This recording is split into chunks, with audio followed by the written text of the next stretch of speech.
Welcome students. Today we are going to study some terms related to the spherical mirror. Spherical mirror के बारे में discussion हम लोगों ने लास्ट क्लास में किया था. आज हम लोग उससे रिलेटेड कुछ टर्म्स के बारे में डिस्कशन करने जा रहे हैं और उन टर्म्स को समझना बहुत ज़्यादा जरूरी है क्योंकि हम लोगों को इमेज फॉर्मेशन समझनी है मिरर में कैसे होती है. ठीक है, स्फेरिकल मिरर में, प्लेन मिरर में इमेज फॉर्मेशन कैसी होती है इसके बारे में डिस्कशन हम लोगों ने लास्ट टाइम किया था.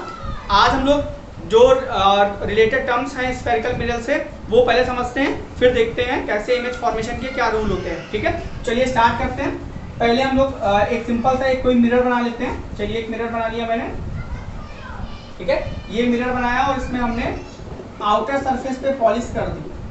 ठीक है, तो थोड़ा सा बाहर बनाता हूँ मैं, थोड़ा सा और थोड़ा, और इसमें आउटर सरफेस पे पॉलिश कर दी हमने. ठीक है, आउटर सरफेस पे पॉलिश किया है, that is it is a concave mirror. क्योंकि मैंने आपको पहले से ही बता रखा है केव आउट, याद करने का तरीका बता रखा है, याद करिए केव आउट. अब सारी डेफिनेशन जो होंगी वो ऐसे क्लियर होनी है. ठीक है, तो यहाँ पे मैं डेफिनेशन के नेम लिखते जा रहा हूँ. अपर्चर. ठीक है, फर्स्ट डेफिनेशन इज अपर्चर. ठीक है, अब अपर्चर क्या होता है, what is the aperture. Suppose ये मेरे पास एक फिलहाल एक आयरन का एक स्फेरिकल है, ये एक थोड़ा सा बिहेव कर रहा है लाइक अ कॉनकेव मिरर. अगर आप ध्यान से देखें तो यहाँ पे देखिए आपको इमेज दिख रही होगी, इस मार्कर की इमेज इसके अंदर दिख रही होगी. ठीक है, कॉनकेव मिरर इसलिए कह रहा हूँ क्योंकि इसमें आउटर सरफेस पे पॉलिश है और हमको एक बिल्कुल कॉनकेव मिरर की तरह दिख रहा है. ठीक है, फिलहाल इसकी बात करते हैं. अब यहाँ पे देखिए आउटर सरफेस पे पॉलिश है, तो जो इसका रिफ्लेक्टिंग पोर्शन है जहाँ से लाइट रिफ्लेक्ट होके आ रही है, जैसे ये है, और ये तो कॉन्वेक्स की तरह जो इसका रिफ्लेक्टिंग पोर्शन है, ये रिफ्लेक्टिंग पोर्शन है ना, मिरर भी आपको ऐसा ही दिखेगा, अंदर से एक तरफ से बिल्कुल चपटा होगा, बिल्कुल प्लेट जैसा, जैसे खाने की प्लेट नहीं होती है. अगर आप स्पून देखें तो सबसे बढ़िया एग्जांपल है, अगर आपके पास स्पून है घर पे तो स्पून को अगर इस तरीके से देखेंगे आप, जैसे ये स्पून है. ठीक है, ये स्पून है, तो स्पून का जो उभरा हुआ है, ठीक है, सरफेस है, ठीक है, जो कर्व सरफेस है ऊपर की तरफ, वो आपको एक किसकी तरह लगेगा, एक कॉन्वेक्स मिरर की तरह लगेगा, और जो इनर सरफेस होगी वो कॉनकेव मिरर की तरह लगेगा आपको. ठीक है, आप घर पे देख सकते हैं. तो उसका जो रिफ्लेक्टिंग पोर्शन होगा, स्पून जैसे आप जिसमें खाना खाते हैं ना, तो उसका जो रिफ्लेक्टिंग पोर्शन होगा वो आप कहेंगे उसको अपर्चर. ठीक है, तो reflecting portion of mirror is called aperture. ये जो रिफ्लेक्टिंग पोर्शन है उसको हम लोग अपर्चर.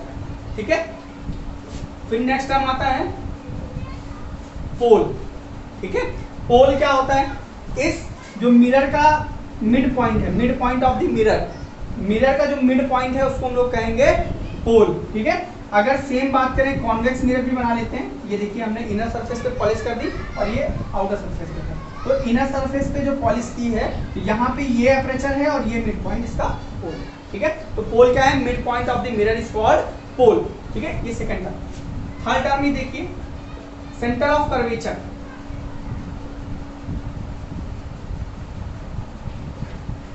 ठीक है, now what is centre of curvature. देखिए ये मिरर जो है, आपको पहले भी मैंने बताया था पहली क्लास में कि ये मिरर जो है किसी स्फीयर को बहुत सारे स्मॉल पीसेस में कट कर दिया, इस हॉलो स्फीयर को, और फिर एक तरफ पॉलिश कर दी. ठीक है, तो हमारे मिरर फॉर्म होते हैं. तो वैसे ही जब ये स्फीयर इसको हम कंप्लीट करें ऐसे,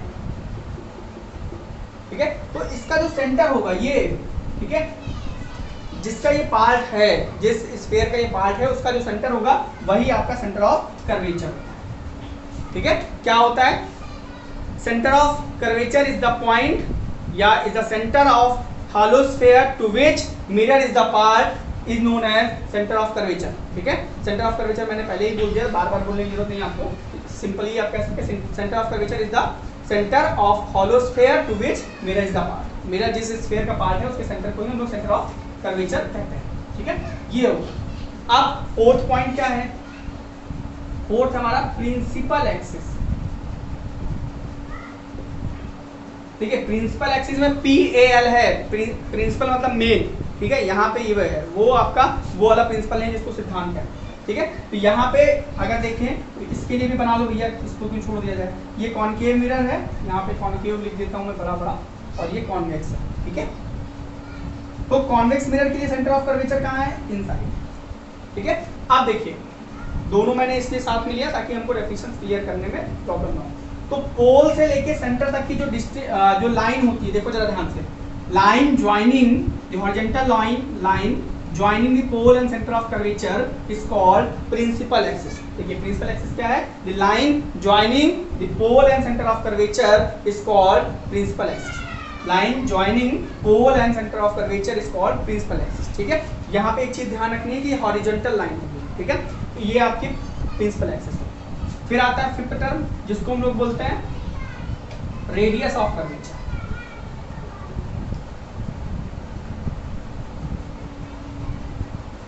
what is radius of curvature? Radius के बारे में पता है कि सर्कमफेरेंस पे अगर कोई पॉइंट है तो उसके सेंटर तक की जो डिस्टेंस, उससे सेंटर तक की जो डिस्टेंस होती है उसको हम लोग बोलते हैं रेडियस।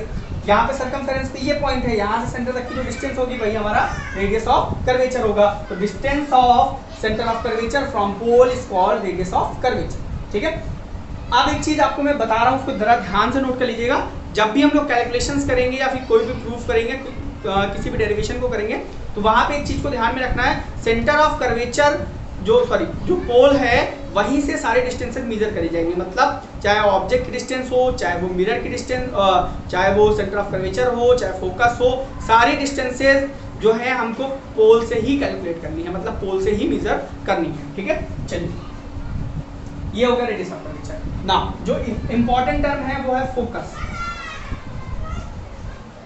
ठीक है, फोकस क्या है? वो भी एक पॉइंट है।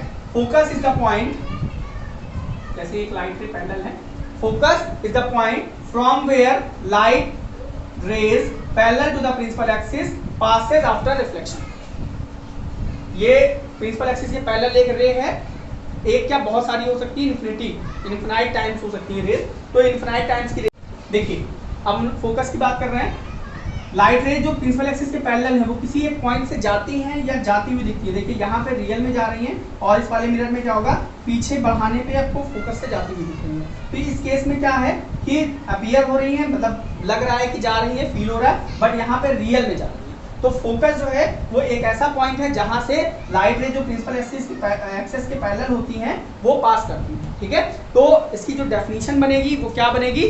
Focus is the point from where light rays parallel to the principal axis passes और अपीयर टू पास, मतलब रियल में पास करेंगी या जाती हुई दिखेंगी। ठीक है, आप फ्लो करके डेफिनेशन को लिख सकते हैं। ठीक, ये आपकी डेफिनेशन होगी। ठीक है, ये हो गया फोकस। अब फोकस के बारे में जरा 2-3 पॉइंट और देख लीजिए।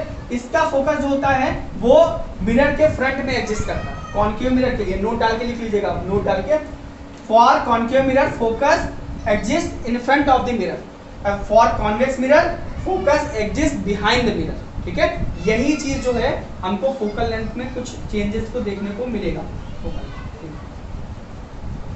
ठीक है, अब यहाँ पे समझिएगा, नोट 2 नोट है, जरा उनको ध्यान से देखिएगा। फोकल लेंथ क्या होगी आप समझ गए होंगे, फोकस से पोल तक की distance, distance of focus from pole, distance of focus from pole is called focal length. ठीक है, अब मिरर के केस में दोनों मिरर के लिए अलग अलग डेफिनेशन होंगी, अलग अलग वैल्यूज होंगी और पॉजिटिव और नेगेटिव साइन भी यहाँ पे हमको देखना पड़ेगा। ठीक है, अब देखिए जितनी भी डिस्टेंस है हम लोग रे की डायरेक्शन में, मतलब रे इधर जा रही है और डिस्टेंस भी हम इधर मेजर कर रहे हैं, तो वो पॉजिटिव कंसीडर करेंगे, वो क्या करेंगे पॉजिटिव, और इसके अपोजिट में जितनी मेजर करेंगे वो क्या करेंगे नेगेटिव। तो देखिए रे इधर जा रही है, हम लोग डिस्टेंस क्या, पोल यहाँ पे, फोकस इधर है, तो इधर मेजर कर रहे हैं अपोजिट में, इसलिए नोट डाल के लिख लीजिएगा। बहुत इंपॉर्टेंट नोट है, बहुत ज्यादा इंपॉर्टेंट काम आने वाला है। फोकस फोकल लेंथ, क्योंकि आप देखिए रे के अपोजिट में जा रहे हैं, for concave mirror is negative, focal length for concave mirror is negative. अब यहाँ पे देखिए रे इधर जा रही है, हम भी इधर मेजर कर रहे हैं, पोल से लेके सेम डायरेक्शन में मेजर कर रहे हैं, इसलिए कॉन्वेक्स मिरर की पॉजिटिव होती है। ठीक है, तो यहाँ पे लिख लीजिएगा focal length of convex mirror is always positive. ठीक है, ये कुछ डेफिनेशन थी जिनके बारे में मैंने डिस्कशन किया है अभी फिलहाल, और अभी हम लोगों को एक रिलेशन भी डिराइव करना है। जैसे अभी ये रेडियस ऑफ, यहाँ से लेके यहाँ तक की डिस्टेंस रेडियस ऑफ कर्वेचर हुआ, यहाँ से यहाँ तक की फोकल लेंथ हुआ, इन दोनों में रिलेशन क्या है वो भी हमको डिराइव करना है। ठीक है, तो चलिए कर लेते हैं।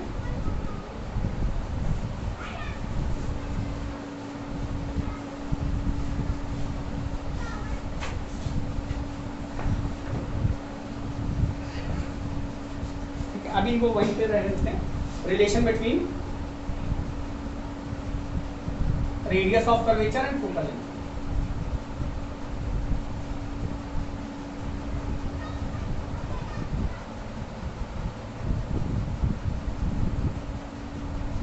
ठीक है, नाउ कैसे डिराइव करेंगे जरा देखिए। इसमें ज्योमेट्री लगने वाली है, ज्योमेट्री जो क्लास 9th में आपको मैंने पढ़ रखी है ट्रायंगल में, वैसी ज्योमेट्री लगने वाली है। ये कॉन्केव मिरर हमने ले लिया, सिंपल सी ज्योमेट्री है, जरा देखिएगा, थोड़ा सा जंक्शंस हैं और थोड़ी सी ज्योमेट्री। ये पोल हो गया, ये हमारा फोकस हो गया, ये हमारा सेंटर ऑफ कर्वेचर हो गया। एक रे जो प्रिंसिपल एक्सिस के पैरेलल होगी वो हमेशा फोकस से जाएगी, ठीक है। और इस पे जो नॉर्मल होता है, किसी भी स्फीयर पे जो नॉर्मल होता है वो हमेशा सेंटर ऑफ कर्वेचर से पास करता है। तो ये हम लोग नॉर्मल नोट करने जा रहे हैं, ये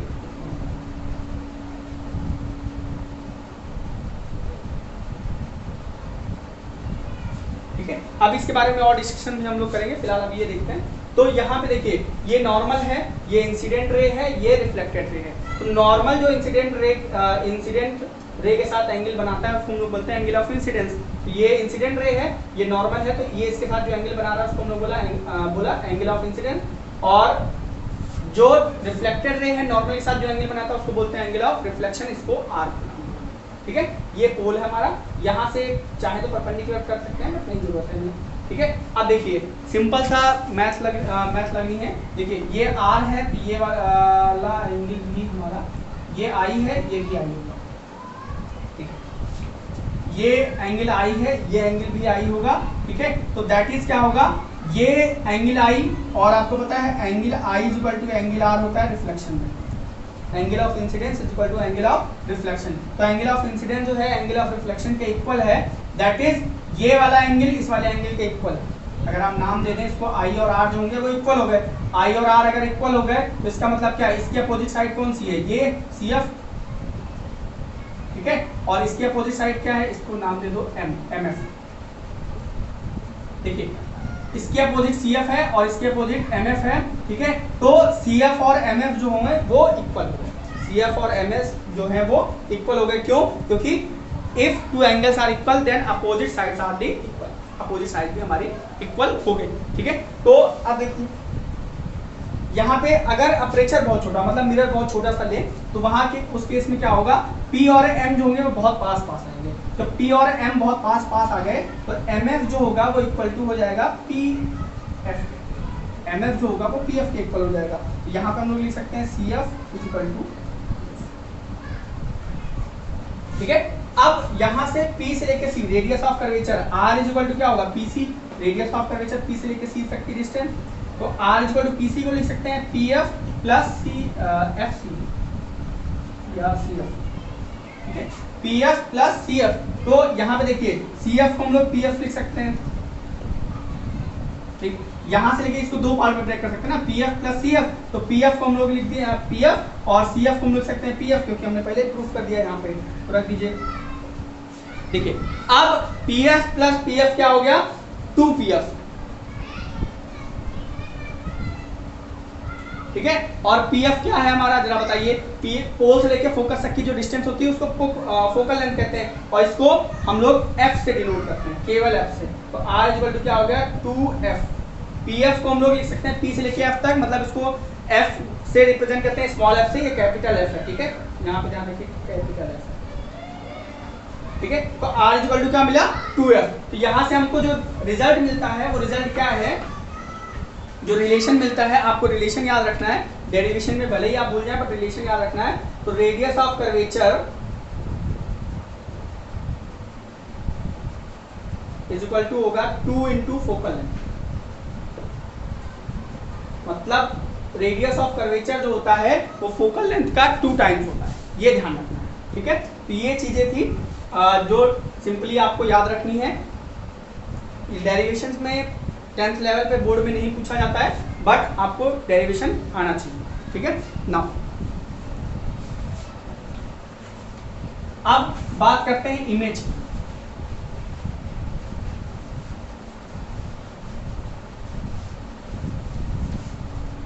देखिए इमेज क्या होता है,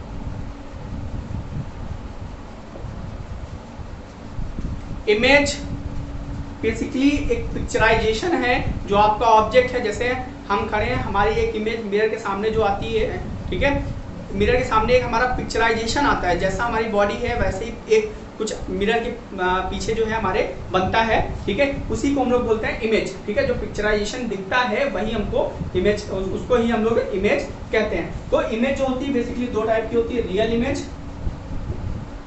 इमेज की अगर डेफिनेशन बनानी हो तो क्या बनेगी, the picture form due to reflection of light from the object, ठीक है, इज कॉल्ड इमेज। अभी और डेफिनेशन क्लियर होगी, पहले जरा हम लोग देख लेते हैं दो तरीके की होती, रियल इमेज और वर्चुअल इमेज,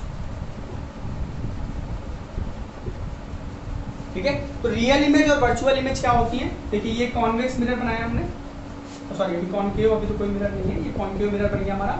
अब लाइट रे इसमें क्या होती है, रियल में आती है और रियल में मीट करती हैं। अगर दो लाइट रे रियल में मीट करती हैं और उनकी वजह से जो इमेज बनती है, ठीक है, उस, ठीक है, रियल में मीट करने की वजह से जो इमेज बनती है उसको बोलते हैं रियल इमेज, ठीक है। इसलिए कॉनकेव मिरर में जो इमेज बनती हैं वो ज्यादा, मतलब अभी हम बताएंगे कौन कौन सी बनती हैं, उस केसेस में रियल इमेज केवल कॉनकेव मिरर में बनती है, क्योंकि यहीं पे लाइट रेस रियल में मिल सकती है। जैसे एक ये रे आई, दूसरी रे यहाँ से आई, ये कट करी, यहाँ पे इमेज बन गई ऑब्जेक्ट की, ठीक है, इस तरीके से। तो इस केस में क्या हो सकता है कि रियल में जो रेज है, लाइट रेज इससे रिफ्लेक्शन के बाद, मिरर से रिफ्लेक्शन के बाद कट कर रही हैं, इसलिए यहाँ पे रियल इमेज बनेगी, ठीक है। और रियल इमेज की खासियत होगी ऑलवेज इन्वर्टेड होंगी। रियल इमेज होंगी वो इन्वर्टेड होंगी और उनको स्क्रीन पे ले सकते हैं। भाई देखिए मिरर के सामने तो यहाँ स्क्रीन लगाएंगे तो उस पर दिखेगी इमेज, और अगर मिरर के पीछे है तो उसको तो हम देख भी नहीं सकते, उसको भी स्क्रीन पे नहीं ले सकते हैं। तो रियल इमेज की खासियत क्या होती है, ऑलवेज इन्वर्टेड होती है और always can be obtained on the screen. Real image can be obtained on the screen. Real image को हम लोग स्क्रीन पे ले सकते हैं, ये प्रॉपर्टीज होती है, ये प्रॉपर्टी है, दो प्रॉपर्टीज हैं रियल इमेज की। वर्चुअल इमेज की बात करें, जैसे ये कॉन्वेक्स मिरर बनाया है, अब इसमें क्या है, राइट रे आएंगी पैरेलल, ये ऐसे चली जाएंगी, ठीक है, और फिर उसके बाद ये देखिए पीछे बढ़ाने पे कट करी, दूसरी लाइट रे मान लीजिए और कहीं से आई तो सेंटर ऑफ कर्वेचर पे यहाँ पे, तो वो भी लाइट रे यहीं पे आके कट करेगी। मतलब रियल में कोई लाइट रे इसके पीछे नहीं कट कर रही है, मिरर के पीछे तो लाइट जा नहीं सकती ना, आर पार तो हो नहीं सकती, वहां पे क्या होगा, वो दिखेंगी कि ऐसा वहां पे कट कर रही है। उस केस में जो इमेज बनती है उसको बोलते हैं virtual image. When light ray appear to meet a point then image form by mirror is called virtual image, ठीक है। तो इस केस में इस इमेज ये जो होती है ये इरेक्ट होती है, मतलब बिल्कुल सीधी बनती है। Image form virtual image is always erect और it can not be formed on the screen. इसको स्क्रीन पे हम लोग नहीं ले सकते, ये चीज ध्यान में रखनी पड़ेगी कि स्क्रीन पे इसको नहीं लिया जा सकता है, इसीलिए हम लोग जो मिरर में हमारी इमेज बनती है उसको स्क्रीन पे नहीं दे सकते हैं। बाकी जो प्रोजेक्टर वगैरह होते हैं उनकी जो इमेज होती है उसको हम लोग स्क्रीन पे देख सकते हैं, क्योंकि वो कॉन्वेक्स लेंस वगैरह से रियल इमेज बनती है, ठीक है। और कॉनकेव मिरर से जो इमेज बनती है वो भी रियल बनती है, ठीक है। ऑलवेज नहीं, ये कुछ कंडीशंस हैं उनके बारे में डिस्कशन करेंगे। तो आपको समझ में आ गया होगा वर्चुअल इमेज कब बनती है, जब रियल में अपीयर होती है, मीट करते हुए दिखती हैं, फील होती है बट होती नहीं है। और रियल इमेज कब बनती है, जब रियल में वो मीट करती हैं, ठीक है। अब देखिए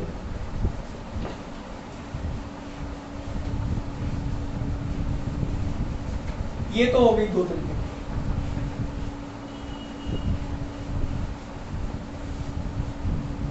अब हम लोग रूल्स पढ़ लेते हैं ताकि नेक्स्ट क्लास में हम लोगों को इजी हो जाए बाकी चीजों को समझने का।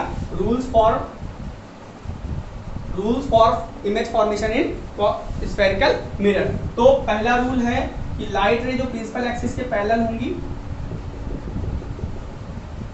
वो रिफ्लेक्शन के बाद फोकस से जाएंगी। Light rays parallel to the principal axis passes always from the focus. ये पॉइंट मैं पहले भी डिस्कशन कर चुका हूं, फोकस की बात करता हूं, ठीक है। सेम ये पॉइंट याद रखना है। इसका वाइसी वर्सा भी होगा, light ray passing through the focus will be parallel to the principal axis after reflection. ये वाइसी वर्सा भी ट्रू है इसका। सेकेंड पॉइंट जो है कि लाइट रे जो सेंटर ऑफ कर्वेचर से पास करेगी किसी भी मिरर में, ठीक है, ये सेंटर ऑफ कर्वेचर से लाइट रे जो जाएगी वो क्या होगा, वो सेम पाथ पे रिफ्लेक्ट हो जाएगी, जैसे इधर से जा रही है उधर से रिफ्लेक्ट होकर सेम पाथ पे आ जाएगी। ये थर्ड पॉइंट हो गया, ठीक है। तो सेकंड पॉइंट होगा, इसमें 2 पॉइंट हमने पहले ही बता दिए। एक पॉइंट और होता है, अगर कोई लाइट रे पोल पे इंसिडेंट होती है, अगर कोई लाइट रे पोल पे इंसिडेंट होती है तो वो सेम एंगल पे रिफ्लेक्ट हो जाएगी, क्योंकि पोल इसके परपेंडिकुलर होता है। पोल मतलब ये जो लाइन होती है ना प्रिंसिपल एक्सिस, ये परपेंडिकुलर होता है। यहाँ पे जब कोई लाइट रे जिस एंगल पे इंसिडेंट होगी उसी एंगल पे रिफ्लेक्ट हो जाएगी। ये चीजें आपको ध्यान में रखनी है। तो ये जो 3 पॉइंट्स बताए हैं, इन्हीं पॉइंट्स का यूज करके हम लोग नेक्स्ट क्लास में जो है इमेज फॉर्मेशन देखेंगे मिरर की वजह से, ठीक है। तो होप आपको कोई अगर प्रॉब्लम आती है, कोई भी डिस्कशन है, तो आप जो है कमेंट बॉक्स में कमेंट बॉक्स में कमेंट करके पूछ सकते हैं, ठीक है। आपको आंसर दिया जाएगा, ठीक है। Thank you.